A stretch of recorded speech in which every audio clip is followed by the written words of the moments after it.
లోకంలో చాలామంది వ్యక్తులు ఉన్నారు, చాలామంది మనుషులు ఉన్నారు, కానీ అందరిలో నుంచి నిన్ను ప్రత్యేకంగా ఎరుకున్నాడు ఆయన. ప్రత్యేకించుకున్నాడు, ప్రత్యేకంగా ఏరి కోరి నిన్ను నిలబెట్టుకున్నాడు. నువ్వు నమ్మకమైన సైనికుడు అని నీకు బాధ్యతను అప్పచెప్పాడు. నీ కాడికి చదవర్లు, జ్ఞానవంతులు, విద్యావేత్తలు, తెలివిగల్లోళ్ళు చాలామంది ఉన్నా వాళ్ళందరికంటే నీవు నమ్మకస్తుడు అని నిన్ను ఎంచుకున్నాడు ఆయన. దండులో నిన్ను చేర్చుకున్నాడు అంటే నిన్ను నమ్మాడు ఆయన. ప్రియులారా, మనం దేవుణ్ణి నమ్మటం గొప్ప విషయం, సంతోషమే. కానీ దేవుడు మనల్ని నమ్మటం ఇంకా గొప్ప విషయం. దేవుడు మనల్ని నమ్మటం నమ్మాడు అంట. నీకు రుజువు ఏంటంటే మనకు ఆత్మలను అప్పచెప్పాడు. అది ఎంతమందిని? 40 మందిని ఇచ్చాడా, 50 మందిని ఇచ్చాడా, 20 మందిని ఇచ్చాడా, 30 మందిని ఇచ్చాడా, 100ని ఇచ్చాడా, 1000ని ఇచ్చాడా, 10,000 ఇచ్చాడా? నిన్ను నమ్మాడు ఆయన.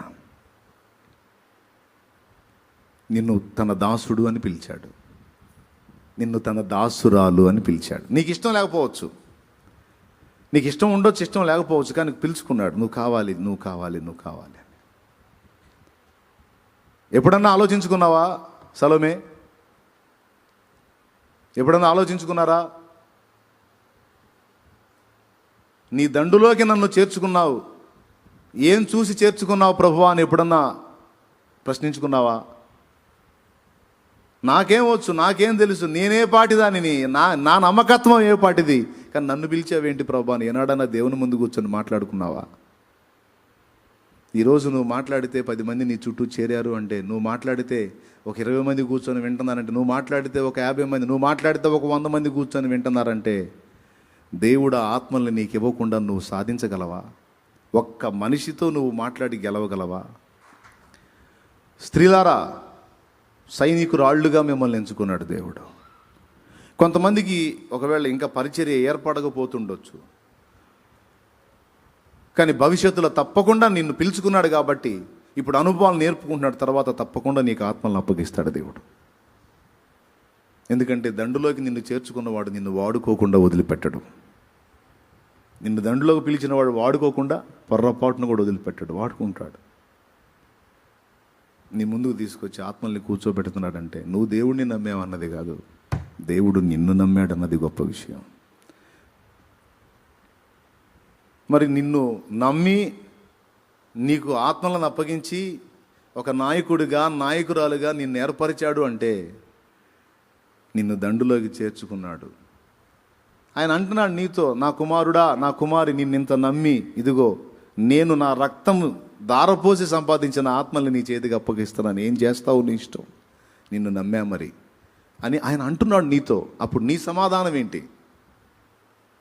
నీ సమాధానం ఏంటి? ఏమై ఉండాలి? ప్రభువా, నన్ను నీ దండులోకి చేర్చుకున్నావు గనుక నేను నిన్ను సంతోష పెట్టడానికి ప్రయత్నం చేస్తా తండ్రి. ఎందుకంటే నన్ను నా వాళ్ళు నమ్మలేదు, సమాజం నమ్మలేదు. సింపుల్గా చెప్పాలంటే దేవా, నన్ను నేనే నమ్మలేదు, కానీ నువ్వు నన్ను నమ్మావు. నన్ను నేనే నమ్మలేదు, కానీ నన్ను నువ్వు నమ్మావు. నిన్ను మహింపరుస్తానని నమ్మావు, నీ ఆత్మలను కాస్తానని నమ్మావు, నీ పని విజయవంతంగా చేస్తానని నమ్మావు, నీకు అన్యాయం చెయ్యనని నమ్మావు, నిన్ను మోసగించనని నమ్మావు. మరి నేను నీ సంతోషాన్ని వెతకాలి, నేను నీ మహిమను వెతకాలి. నా మహిమను వెతకూడదు, నా ఘనతను వెతకూడదు, నా గొప్పను వెతకూడదు, నేను నీ మహిమను వెతకాలి. గుణవైతే అయిన భార్య వలె భర్త లాభానికి వెళుతుండదు, ఎప్పుడు ఆమె అతని ఆ లాభ ప్రాప్తి కొరకు ఆమె ఆశ కలిగి ఉంటుంది అన్నట్టు నేను ఎప్పుడు నీ మహిమ కొరకు, నీ లాభం కొరకు నేను ఆశ కలిగి ఉంటా. నీ సంతోషమే నా జీవిత పరమావధి. నిన్ను సంతోష పెట్టటమే నా జీవితంలో ప్రాముఖ్యమైన విషయం తండ్రి. నీ సంతోషమే వెతుకుతాను తండ్రి, నేను సంతోషపెడతాను అని దేవునితో మాట్లాడి ఏ రోజుకి ఆ రోజు మనం ఆ మాట చెప్పుకోవాల్సి ఉంది. కానీ కొన్నిసార్లు మనం దేవుని సంతోషాన్ని పక్కన పెట్టి ఈ లోక మాలిన్యంలో పడి, ఈ జీవన వ్యాపారాల్లో చిక్కుకొని మనం వేరే వేరే సంతోషాల్లో కూడా వెళ్తున్న సంగతి ఈరోజు మనకు స్పష్టంగా అర్థమవుతుంది. ప్రారంభంలో మనకి ఈ విషయాలు అర్థమైనప్పుడు మనం దేవుని సంతోషాన్ని వెతికాం, కానీ కొద్ది కాలం తర్వాత లోకంతో రాజీ పడిపోయాం, జీవన వ్యాపారాల్లో చిక్కుకున్నాం. ఇప్పుడు మన సంతోషానికి వేరే వేరే వ్యాపకాలు వచ్చేసిన ఈరోజు మన చేతుల్లోకి. ఇప్పుడు ఒకప్పుడు మన సంతోషం దేవుని సంతోషం వెతికేది అదే. దేవుడి సంతోషమే మన సంతోషం. ఏది చేసినా దేవుని సంతోషం కోసం, దేవుని పని. ఈరోజు దేవుణ్ణి పక్కన పెట్టి మనం వేరే వాటిల్లో సంతోషాన్ని వెతుక్కునే దిగజారిన స్థాయికి వెళ్ళిపోయాం మనం. ఇది యథార్థంగా ఒప్పుకొని తీరాల్సినటువంటి విషయం. సో ఇక్కడ మనల్ని మనం ప్రశ్నించుకోవాలి. తేడా పడుతున్నాను నేను.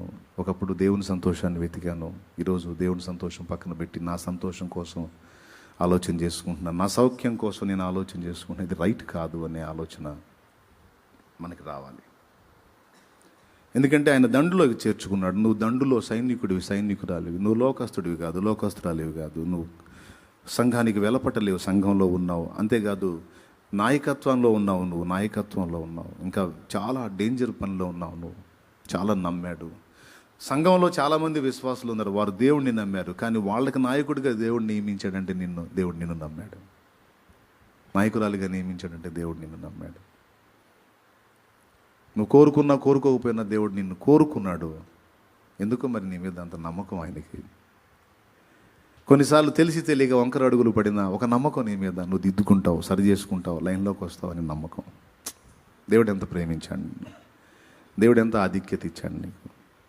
ఇంకా చెప్పాలంటే నువ్వు దేవుని మనిషివి అని పిలిచాడు. నా మనిషి అన్నాడు నిన్ను. అది సామాన్యమైన విషయం కాదు, అది గుండె బద్దలవ్వాల్సినటువంటి సంగతి. అందుకే ఈ పాయింట్ని ఇట్లా చెప్తా ఉన్నాను నేను. ఇది కన్నీళ్ళు కూర్చొని దేవుని ముందు ఏడవలసినటువంటి పరిస్థితి అనమాట. ఎందుకు తండ్రి నన్ను ఇంత నమ్మావు?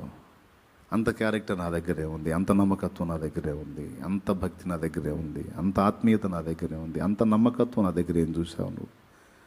ఎందుకు నన్ను ఇంత నమ్మావు? ఎందుకు నన్ను ఇంత ప్రేమించావు అని దేవుని పాదాల దగ్గర కూర్చొని కన్నీళ్ళు పెట్టుకోవాల్సినటువంటి అంశం ఇది. అంతేకాదు మళ్ళీ పునః ప్రతిష్ఠ చేసుకోవాల్సినటువంటి విషయం. జీవన వ్యాపారాల్లో చిక్కుకోకుండా తప్పించుకొని ఒక సైనికుడు ఎలాగైతే బ్యాలెన్స్గా ఉంటాడో, మితంగా ఉంటాడో, అలాగా. మీకు తెలుసా సైనికులు వాళ్ళ ఫ్యామిలీని ఎలా ప్రిపేర్ చేస్తారో తెలుసా? నేను ఒక వీడియో చూశాను.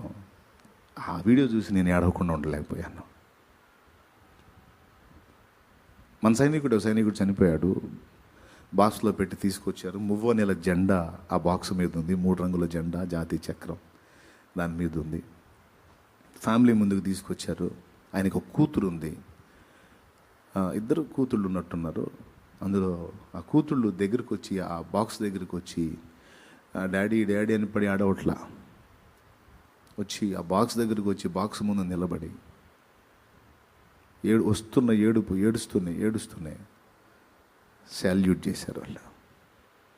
నువ్వు మా నాన్నవే కావచ్చు, కానీ మా దేశం కోసం ప్రాణాలు ఒడ్డిన వీర సైనికుడివి నువ్వు, వీర జవాన్ నువ్వు అని వాళ్ళు జై భారత్ అని చెప్పని వాళ్ళు పెద్ద శబ్దంతో, వాళ్ళ తండ్రి పేరు ఎత్తలేదు, జై భారత్ మేరా భారత్ మహాన్ అని వాళ్ళు శాల్యూట్ చేయటం నిజంగా నేను గుండె బద్దలైపోయినట్టు ఏడ్చాను నేను బాగా. వాళ్ళు సెంటిమెంటల్గా వచ్చాడల్లా ప్రిపేర్ చేశాడు. అట్లా కూతుళ్ళకి చెప్పుకొని ఉండొచ్చు, అమ్మా నేను డేంజర్ పొజిషన్లో ఉంటాను, నా ప్రాణం ఎప్పుడైనా పోవచ్చు, నేను ఏ స్థితిలోనైనా ఇంటికి రావచ్చు, ప్రాణాలతో రావచ్చు, శవంగా రావచ్చు, కానీ నేను ఎలాగ వచ్చినా గుర్తుపెట్టుకోండి, నేను ఆరోగ్యంగా బ్రతికి సజీవంగా వచ్చినా నేను దేశం కోసం కష్టపడ్డవాడిని. ఒకవేళ నేను మృతదేహంగా వచ్చినా నేను దేశం కోసం, మీ నాన్న దేశం కోసం చచ్చిపోతాడమ్మా. అటు మీరు కృంగిపోవటం కానీ దిగులు పట్టడం కానీ ఇది కావద్దు. మీరు ధైర్యంగా నన్ను సాగనంపాలి. నేను ఏ స్థితిలో నేను పిల్లల్ని ప్రిపేర్ చేసుకున్నాను. ఆ వీడియో దొరుకుతుంది, నెట్లో ఉంటుంది, మీరు చూడవచ్చు. ఆ పిల్ల వచ్చి శాల్యూట్ చేసేది మొత్తం పక్కన డిపార్ట్మెంట్ మొత్తం దిమ్మరం పోయి వాళ్ళు కూడా కళ్ళు తుడుచుకుంటారు. అంటే పిల్లల్ని అలా ప్రిపేర్ చేస్తాడనమాట ఆయన. సో జీవన వ్యాపారాల్లో చిక్కుకోకుండా మనం జాగ్రత్త పడాల్సిన అవసరం ఉంది. కానీ ఈరోజు ఈ జీవన వ్యాపారాలు, లోకాకర్షణలు మనల్ని దెబ్బ కొడుతున్నాయి. ఈ దినాల్లో భక్తి సాధన అనేది చాలా కష్టమైపోయింది. మన భక్తిని చెరపడానికి, మన భక్తిని చెరబట్టడానికి బోల్డన్ని ఆకర్షణలు మనల్ని చుట్టుముడుతున్నాయి. మునిపెన్నడూ లేనన్ని ఆకర్షణలు. వాటిని అధిగమించి మనం నిలదొక్కటం పెద్ద సవాలుగా మారింది ఈ దినాల్లో. కానీ తప్పదు, ఎట్లన్నా కానీ సాధించాల్సిందే. ఎందుకంటే మనల్ని ఆయన దండులో చేర్చుకున్నాడు. తన దళంలో చేర్చుకున్నాడు. ఎట్లనన్నా సాధించాల్సిందే, రాజీ పడకూడదు, పోరాడాల్సిందే. ఆయన సంతోషాన్ని వెతకాలి. దేవుడు అంటాడు, నా సంతోషం నువ్వు నెరవేర్చాలంటే మరి నీకు ఏవి లింకులు ఉండకూడదు, నువ్వే సెంటిమెంట్లు పెట్టుకోకూడదు, మరి నువ్వు చలో అంటే పరిగెత్తేటట్టు ఉండాలి అంటాడు.